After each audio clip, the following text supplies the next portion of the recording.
Someone I know spent 8 months knowing she needed to leave her job. Not 8 days, 8 months. She knew on some level by the end of the first week. But every time she sat down to think it through, to actually decide, something else came up. A project to finish, a conversation to have first, a reason to wait just a little longer. Most of us have been that person. Maybe right now you are. And here's what I find worth paying attention to. She wasn't avoiding the decision because she didn't care. She was avoiding it because she cared too much. Because it mattered. Because somewhere inside she understood that choosing meant something. And that weight was real. Today I want to sit with that for a while.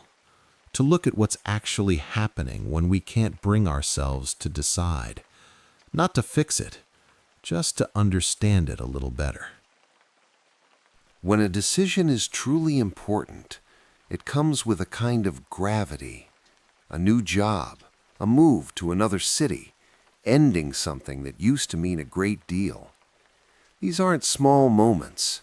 And I think part of us knows that before we've even begun to think it through consciously.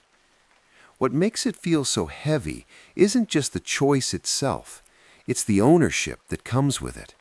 When you decide it. If it goes wrong, there's no ambiguity about where it came from. That kind of responsibility is quietly terrifying for most people. And so the mind, very naturally, looks for a way to step back from the edge. There's also something worth noticing about what we lose when we choose. Every decision closes a door, not just one, many. And even when we choose something good, there's a small grief in all the paths we didn't take. Psychologists have a name for this: the cost of lost alternatives. It sounds clinical, but the feeling is very human. It's the reason you can make a perfectly good choice and still feel a faint, inexplicable sadness afterward. There's another thing that happens, especially in the world we live in now. We have too many options.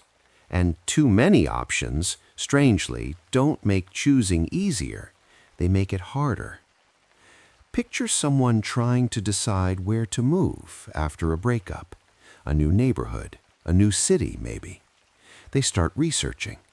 One weekend they have 17 browser tabs open, a notes app full of pros and cons, and they feel less clear than the day they started. That's not a research problem, that's a volume problem. When the mind is handed too many possibilities, it doesn't settle. It keeps scanning, this one or that one. But what about the third?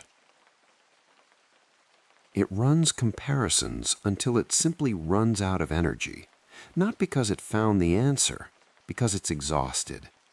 This is sometimes called analysis paralysis, a slightly dramatic name for something very ordinary.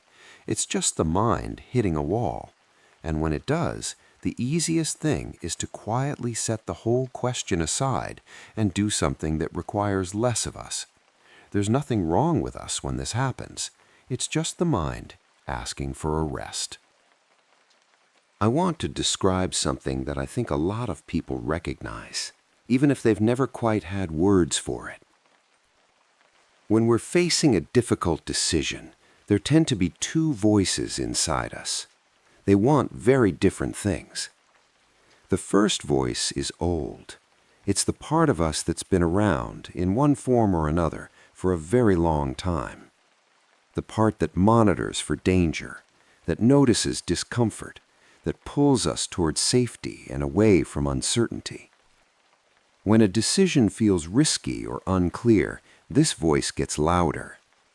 It doesn't say, "Don't decide."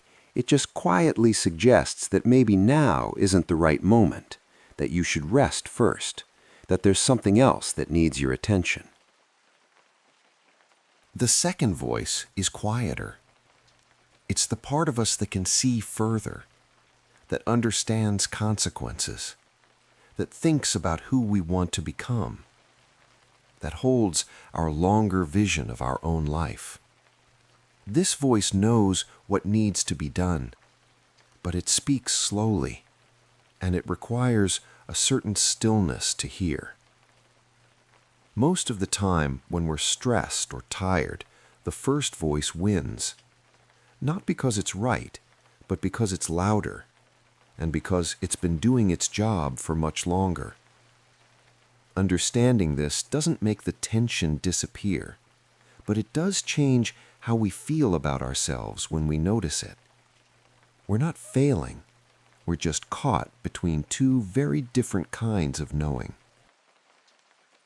There's a quiet belief that many of us carry without quite realizing it, that somewhere ahead of us there is a moment when everything will be clearer, when we'll have enough information, enough certainty, enough calm, and then we'll decide. I understand why we hold on to that. It's a comforting thought. But I've come to think it isn't quite true. The clarity we're waiting for rarely arrives on its own. More often, clarity comes after the decision, not before. We move, and then we understand. We choose, and then we see. The right moment, in most cases, is simply the moment we decide it is. And in the meantime, something else happens. Every unmade decision stays with us. It doesn't just sit quietly. It takes up space. It runs in the background.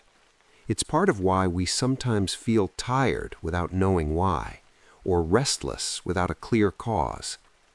The weight of what remains unresolved has a way of accumulating. I want to end with something simple. If you're someone who finds it hard to make important decisions, who sits with them for a long time, who circles back to them, who sometimes wishes the choice would just make itself, I don't think there's anything wrong with you. I think you're someone who understands that decisions matter, that life is not just a sequence of tasks to be completed, but a series of choices that shape who you become. That kind of awareness is, in its own way, a form of care. The difficulty isn't a flaw, it's the seriousness with which you take your own life. What might help, and I offer this gently, not as advice, but as an observation, is to let go just a little of the need to be certain before you begin, to trust that you will figure things out as you go, that imperfect movement is almost always better than perfect stillness.